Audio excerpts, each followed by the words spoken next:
შეგიმჩნევია ოდესმე უცნაური და საშიში პარადოქსი შენ ცხოვრებაში. გითხულობ ათობით წიგნს თვითგანვითარებაზე, უყურებ სამოტივაციო ვიდეოებს, გადიხარ მიზნების მარათონებს. შენი ლოგიკური გონება გადავსებულია სწორი ინფორმაციით.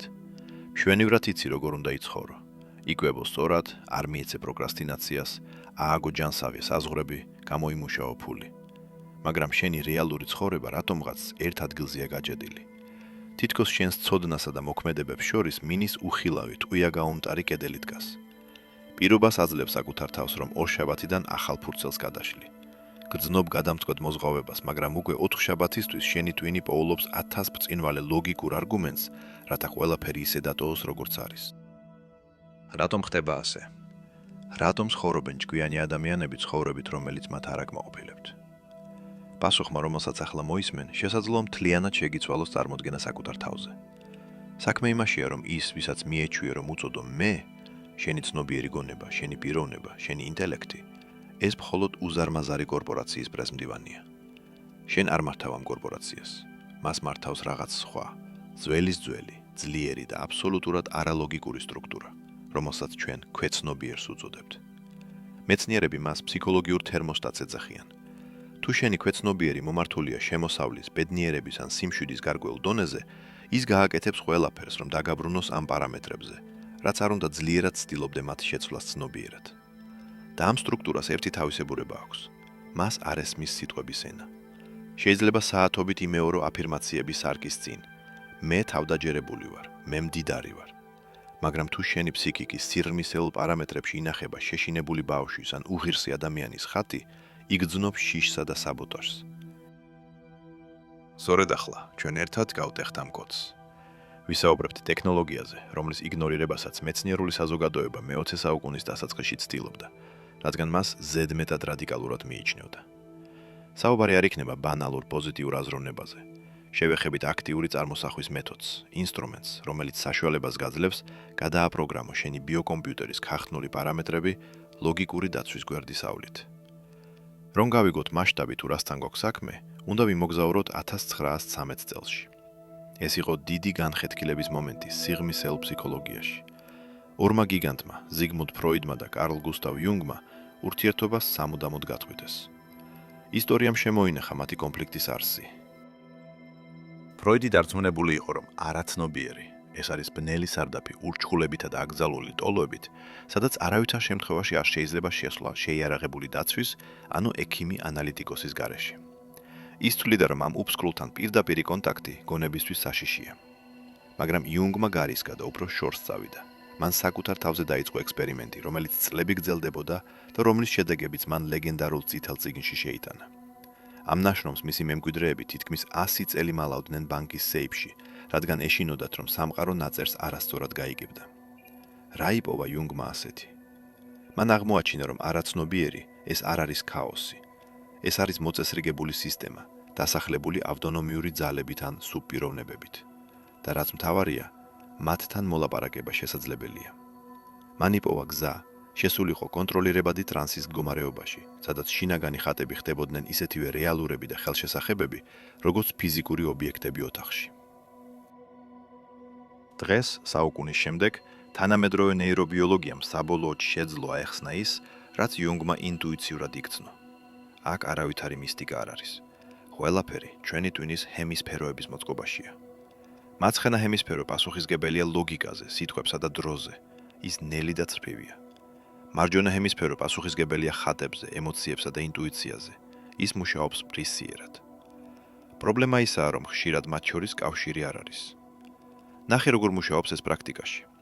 გაქვს რეტიკულური გამააქტიურებელი სისტემა. ეს არის ყურადღების ფილტრი ტვინის ღეროში. თუ შენი ქვეცნობიერი შეიცავს ხატს, სამყარო საშიშია. ეს სისტემა ფიზიკურად დაგაბრმავებს, დამალავს შესაძლებლობებს, მაგრამ გააშუქებს თითოეულ საფრთხეს. და აი საკვანძო მომენტი. ტვინი ვერ ხედავს განსხვავებას რეალობასა და მკვეთრ, ემოციურად დამუხტულ ხატს შორის. გაიხსენე, როდესაც წარმოიდგენ, რომ კბეჭწვნიან მჟავე ლიმონს. ნერწყვი მყისიერად გამოგიმუშავდება. სხეულის ქიმია მომენტალურად იცვლება ერთი აზრი ხატისგან. ტექნიკა, რომელსაც ახლა გავარჩევთ, იყენებს ამ მექანიზმს. ის საშუალებას იძლევა შენს ნერვულ სისტემაში ჩაიდვიტოს ქცევის ახალი პროტოკოლები, არა სიტყვების მეშვეობით, რომლებსაც twin-ი აიგნორებს, არამედ სიმბოლოების მეშვეობით. ერთადერთი ენა, რომელიც ესმის შენს ლიმბურ სისტემას, რომელიც მართავს ემოციებსა და ჰორმონებს, ამ მეთოდიკას დღეს ადაპტირებული სახით იყენებენ არა მხოლოდ შვეიცარიის დახურულ კლინიკებში, არამედ მომლაპარაკებლების, სპეცსამსახურებისა და ოლიმპიური ჩემპიონების მომზადებისას. რატომ? იმიტომ რომ ის აქრობს დაყოვნებას გადაწყვეტილებასა და მოქმედებას შორის. ის ხდის მთლიანს. მაგრამ მე ვალდებული ვარ, გავაკეთო მნიშვნელოვანი გაფრთხილება, სანამ პრაქტიკაზე გადავხდ. ეს მეთოდი ხსნის ნიღბებს. როგორც კი მიიღებ პირდაპირ წვდომას შენი ფსიქიკის მართვის პანელთან, დაინახავ სიმართლეს საკუთარ თავზე. და ეს სიმართლე შეიძლება არაკომფორტული იყოს.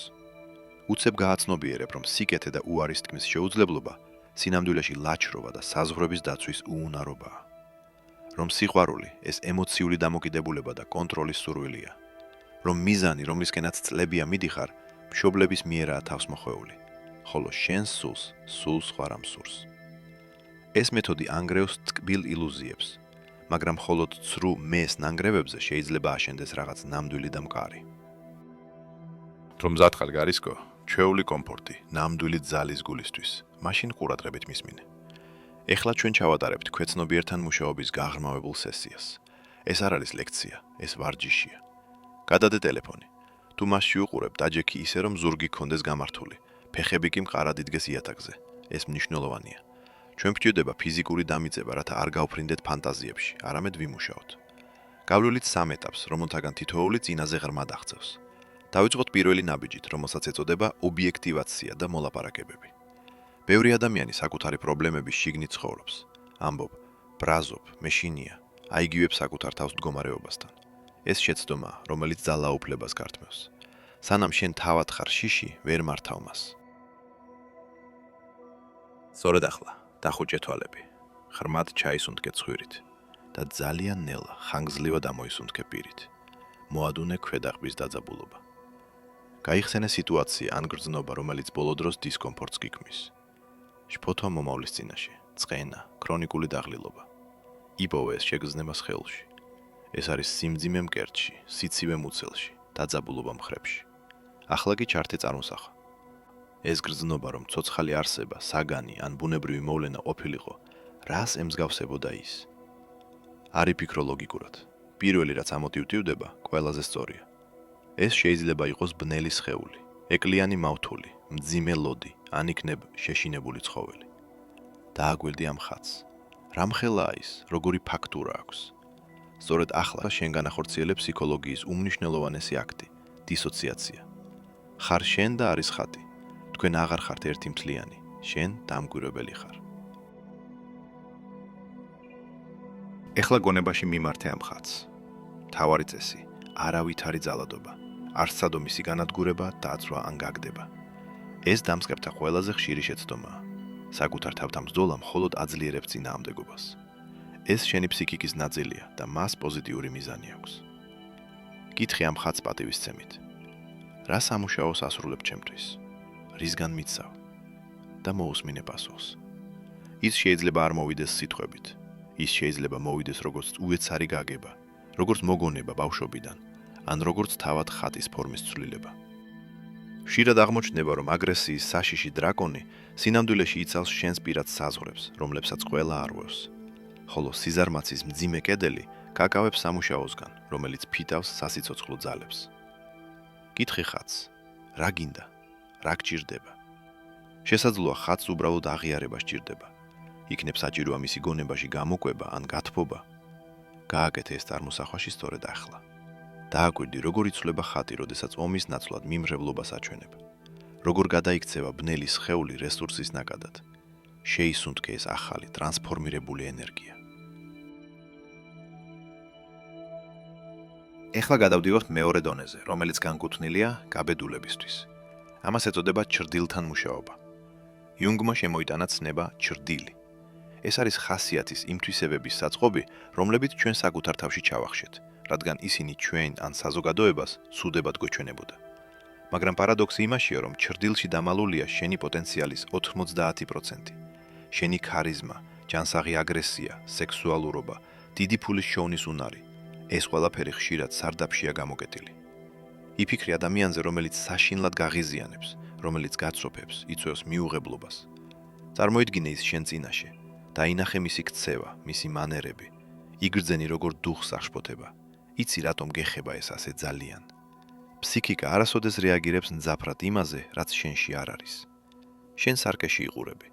ეს ადამიანი საკუთარ თავს აძლევს უფლებას გამოავლინოს ის თვისება, რომელიც შენ საკუთარ თავს სასტიკად აუკრძალე. მაგალითად, თავხედობა.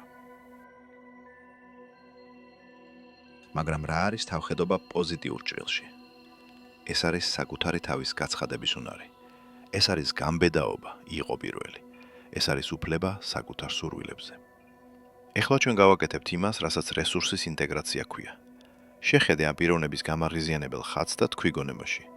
მე ვხედავ ამ ძალას და მე ვწყვეტ მის ცუდად მოხსენიებას. გონებაში გამოყავი ენერგია ადამიანისგან.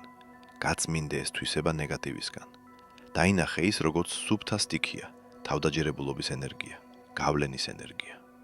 წარმოიდგინე, როგორ იღებ ამ ენერგიას შენთვის, როგორ ისაკუთრებ მას. აძლევ საკუთარ თავს უფლებას ისარგებლო ამ ინსტრუმენტით მაშინ, როცა ეს შენ გჭირდება. იგრძენით, როგორ ჩნდება საყრდენი შიგნით. აღარ ვალდებული იყო მოსახერხებელი ყველასთვის. გიჩნდება იარაღი საკუთარი თავის დასაცავად.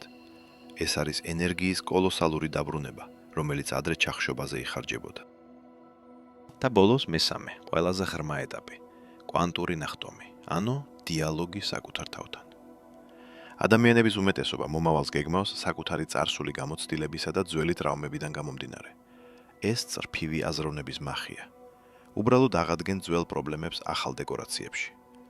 რომ მოახდინო გარღვევა, საჭიროა იმოქმედო მომავლიდან. დახუჭე თვალები და წარმოიდგინე, რომ შენს წინ იღება კარი, დროში სამოგზაუროდ. გადადიხარ 10 წლით წინ რეალობის საუკეთესო ვერსიაში. ხვდები იქ საკუთარ რეალიზებულ ვერსიას, იმას, ვისაც ყველაფერი გამოუვიდა, იმას, ვინც გაიარა ეს გზა. არ ეცადო გაარჩიო საათის მარკა ან ტანსაცმლის სტილი. იგრძენი მდგომარეობა. ეს ყველაზე მნიშვნელოვანია. ეს მომავალი შენ დგას შენს წინაშე. შეხედე მას თვალებში. მასში არ არის ფაციფუცი, არ არის შფოთვა, არ არის მცდელობა ვინმეს რამე დაუნტკიცოს. იქ მხოლოდ მშვიდი, ძლიერი სიბრძნე და ძალაა. მან უკვე გადაჭრა ყველა ის პრობლემა, რომელიც შენ გადაუჭრელი გეჩვენება ახლა. მისთვის ეს განვლილი გაკვეთილია. ეხლა კი გადადგი ნაბიჯი და შედი ამ მომავალი საკუთარი თავის სხეულში. თითქოს იცრომ წარმატების მოსასხამს. შეერწყე მას, გახდი ის, იგრძენი ეს ფიზიკურად, როგორ იცვლება შენი სხეული, როგორ იშლება გულმკერდი, როგორი გამომეტყველება გაქვს ახლა. იგრძენი ეს შინაგანი ღერძი, რომის გატეხვაც შეუძლებელია. და ახლა იმყოფები რა ამ მდგომარეობაში, იყურები რა ამ ბრძენი ადამიანის თვალებით. შეხედე შენს დღევანდელ მიმდინარე პრობლემას. ამ გამოცდილებისა და ამ ძალის სიმაღლიდან რამდენად მნიშვნელოვნად გეჩვენება ის. მოისმინე პირველი აზრი, რომლის გადმოცემაც ამ მომავალ შენს სურს დღევანდელი შენთვის. რომელ ერთ მარტივ კონკრეტულ ნაბიჯს გირჩევს ის გადადგა უკვე ხვალ. არ დაატყო გრანდიოზული გეგმები. ერთი პატარა ნაბიჯი. უარი არასაჭირო ვალდებულებაზე. გულწრფელი საუბარი ან უბრალოდ დასვენება. დააფიქსირე ეს პასუხი. ნეირობიოლოგები ამას რევერსულ დაგეგმას ეძახიან. შენ ახლახან გაიყვანე ნეირონული ბილიკი შენი მიზნისკენ. ახლა შენს ტვინს გაცილებით გაუადლილდება შენი მიყვანა იქ, რადგან ის უკვე იყო იქ შეგრძნებების დონეზე. შეგიძლია ნელ-ნელა გაახილო თვალები. ის, რაც ახლა განიცადე, შეიძლება გონების თამაშად მოგეჩვენოს.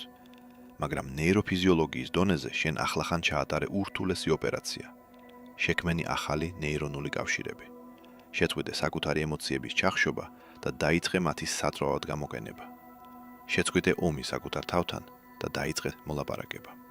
თუმცა მინდა გაგაფრთხილო ერთი მენტალური მახის შესახებ. ბევრი ადამიანი იყენებს მსგავს პრაქტიკებს, როგორც ინტელექტუალურ დამამშვიდებელს. ისინი იღებენ სიამოვნებას ინსაიტისგან, გრძნობენ შვებას და არაფერს ცვლიან რეალობაში. გახსოვდეს, ეს ტექნიკა მხოლოდ რუკაა. სიარული ფეხით მობიწევს. ინსაიტი მოქმედების გარეშე. ეს უბრალოდ ჰალუცინაციაა. ცვლილებების მაგია იწყება მაშინ, როდესაც გადაგაქვს ეს მდგომარეობა ფიზიკურ სამყაროში. როდესაც ხვალ იგრძნობ ჩვეულ შიშს, არ გაექცე მას. გაიხსენე მისი ხატი. გონებაში თვალი ჩაუკარი და კითხე. თუ ჩვენ პარტნიორები ვართ, მაშინ დამეხმარე. როდესაც ვინმე წყობიდან გამოგიყვანს, გაიხსენე, რომ ეს შენი ჩრდილი გიგაგუნებს და მოითხოვს შენი ძალის დაბრუნებას. როდესაც რთული არჩევანის წინაშე აღმოჩნდები, ერთი წამით შედი მომავალი მეს მდგომარეობაში და მიიღე გადაწყვეტილება ამ წერტილიდან. სამყარო ეკუთვნის არა მათ, ვინც ბევრი ფაქტი იცის ვიკიპედიადან, არამედ მათ, ვისაც აქვს ცდომა საკუთარ შინაგან რესურსებთან და არ ეშინია ჩაიხედოს თავის სიღრმეში, რადგან სწორედ იქ დევს ყველა იმ კარის გასაღები, რომელზეც შენ აკაკუნებ. გთავაზობ ექსპერიმენტს. ნუ მენდობი სიტყვაზე. სადე იცხოვრო შინაგანი დიალოგის რეჟიმში ზუსტად 7 დღე. გამოიყენე ეს პროტოკოლები. ყოველ საღამოს ახალი ამბების ლენტის ჩამოშლის ნაცვლად დაუსვი შენს არაცნობიერს ერთი კითხვა. რა უნდა გავიგო დღევანდელი დღის შესახებ? და უბრალოდ დააკვირდი. გაგიგვირდება როგორ დაიწყებს ცვლილებას მოვლენები შენს გარშემო. სიზმრები გახდება უფრო მკვეთრი და გასაგები. საჭირო ადამიანები დაიწყებენ გამოჩენას თითქოს არსაიდან. ეს არ არის მაგია, ეს უბრალოდ შენი ტვინის მუშაობაა, რომელმაც საბოლოოდ მიიღო მიზნის მკაფიო კოორდინატები. დაწერე კომენტარებში, რომელ ხატს შეეჯახე პირველ სავარჯიშოში. იყო ეს საგანი, სტიქია თუ ცოცხალი არსება. ეს წარმოუდგენლად საინტერესოა, რადგან სტატისტიკა აჩვენებს, რომ ჩვენ ყველანი დაკავშირებული ვართ სიმბოლოების ერთიანი ველით და სრულიად განსხვავებულ ადამიანებს ხშირად უჩნდებათ მსგავსი ხატები. მოდი ვნახოთ, რამდენი ვართ ასეთი, ვინც გადაწყვიტა გაღვიძება. და თუ იგრძენი, რომ ეს ვიდეო შეეხო რაღაც მნიშვნელოვანს შენს შიგნით, თუ იგრძენი ეს შინაგანი გამოხმაურება, მაშინ მოიწონე. ეს დაეხმარება ალგორითმს აჩვენოს ვიდეო მათ, ვისაც ახლა ასევე რჩირდება პასუხები. გამოიწერე არხი. აქ ჩვენ განვშილავთ იმას, რაზეც ჩვეულებრივ დუმან. მართე შენი წარმოსახვა, თორემ ის გმართავს შენ. მომავალ შეხვედრამდე, სიყვარულით, ფიორი.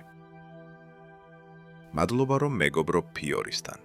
თუ თვლი, რომ ვიდეო საინტერესო გამოვიდა, მოიწონე, გაუზიალე მათ, ვისაც ამის ცოდნა სჭირდება, გამოიწერე არხი და გაააქტიურე ზარის ხილაკი, რომ არ გამოგჩეს ახალი ვიდეოები.